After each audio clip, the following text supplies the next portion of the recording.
This world wasn't always so small and petty. Thousands of years ago, while the rest of men prayed to gods, the Valyrians became them. Through magic or sheer will, they mastered the greatest creatures in history. A horse grants man dominion over the land, a ship over the sea. But dragons gave us the sky, and everything and everyone beneath it. At its height, my ancestors ruled the known world. Whatever parts we didn't weren't worth knowing. Our capital of Valyria shamed the magnificent cities of the east, for hammers and chisels were no match for dragon fire and sorcery. It was a city and an empire built to last until the end of time. It didn't. 400 years ago, the doom fell on Valyria. Mountains cracked open like eggs, lakes and rivers boiled, fountains of fire, ash and smoke spewed from the ground, so high and so hot that even dragons burned in flight.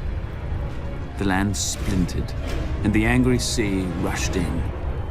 In hours, the greatest city in history became history. But my ancestors didn't burn or drown with the rest of their race. 12 years before the doom, despite the sneers of his rivals, Rhaegar Targaryen abandoned the capital with his family. Legends claim that his daughter foresaw the destruction of the city in a dream. More likely, Rhaegar met with some mishap at court and chose exile over execution. He and House Targaryen slinked away to a dreary, remote, god-forsaken island. Forsaken no longer. With arts now lost to the world, we transformed a tiny outpost into Dragonstone, a fortress fit for the last dragon lords. Then Rhaegar's descendants settled into it like a tomb for their lost homeland. Until Aegon. When he looked east, he saw the past, old, tired, dead. But when he looked west, he saw the future. Gold in the ground, gold in the fields, and no dragons in the sky but his. He and his sisters, Rhaenys and Visenya, flew over the great continent, ostensibly visitors to a strange land.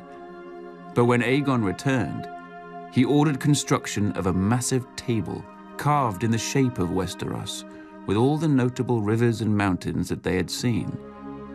A personal map of the Seven Kingdoms, then ruled by 7 squabbling families.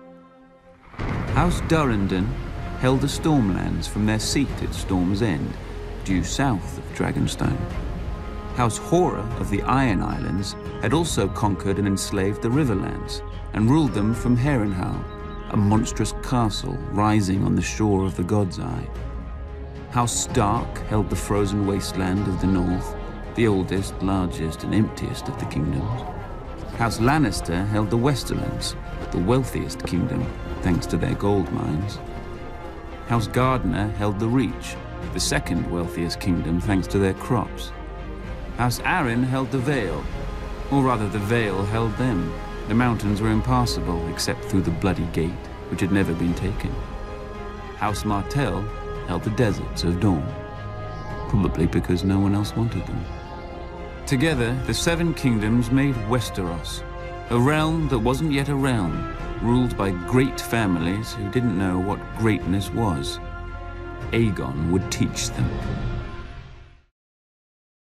Hey everybody, big surprise, HBO dropped this big history bonus feature in advance of Season 8. Like, they're getting ready to drop the DVDs later this year. Sometimes they produce animated content for stuff that the TV show isn't going to deal with, which I'm also doing a giveaway for. So all you have to do to enter that is just be a subscriber and leave a Game of Thrones comment on this video. I'll announce a new winner at the end of this. But the funny thing about this is that it's, for the history of Valyria and the early history of the Targaryen family, but it's also narrated by Harry Lloyd Viserys. So Daenerys' brother, who's a very pompous person, talks about ancient Valyria in a very pompous way. It shouldn't be too much of a surprise that he thinks very highly of the people that he descends from, but I like the way that he talks about Aegon being a pragmatist, But just because he only conquered the Seven Kingdoms after leaving Dragonstone doesn't mean that they didn't go back to the east a couple times during his lifetime. The other important thing about this is the idea that we haven't had a flashback to ancient Valyria, and I think that's largely in favor of leaving that for one of the prequel series to deal with. So keep that in the back of your mind. One of the 5 prequels that they're developing, most of them are centered around big historical events. The Doom of Valyria, or even the Rise of Valyria, which I think is a better option, is just one of those possibilities.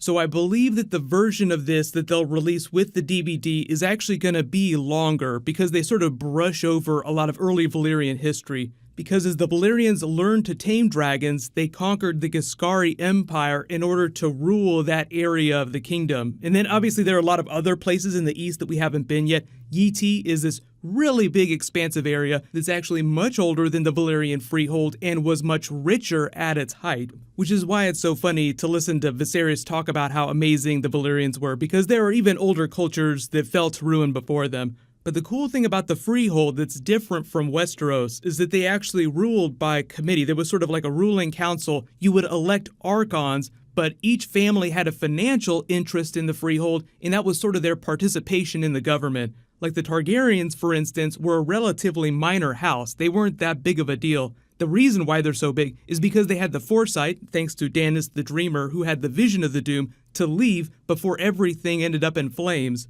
They kind of brush over that in this, but they do give you the idea that everybody thought that it was going to be this wonderful kingdom that would live on forever, and they're all having this party here on top of this spire, and then it all just blows up. So the thing that Viserys conveniently leaves out of this is that they used a lot of slave labor to build their empire and mine it. So yes, the dragons gave them great power, but a lot of their actual monetary wealth came from all the precious minerals in and around the 14 Flames. But if you've ever heard of any of the geological theories of why the Doomed happened, the idea is that they might have been on a fault line and hundreds of years of overmining just destabilized the area in and around the volcanoes, causing them to erupt again. So the idea is that it wasn't all of them erupting at once. It was one going off and then that setting off a chain reaction that caused the other 14 flames to erupt. And that's how, when they say that everything went up in smoke and fire in hours, that's why it happened so quickly. It was like an early event that set off a chain reaction, so it only seemed like it was happening very quickly. But because we know that magic exists in the world, the Children of the Forest even smashed the Arm of Dorne with the Hammer of Waters. There's also a lot of theories that there was some magical element that caused the 14 flames to erupt. So there haven't been any answers about that. George R. R. Martin hasn't painted any light on that.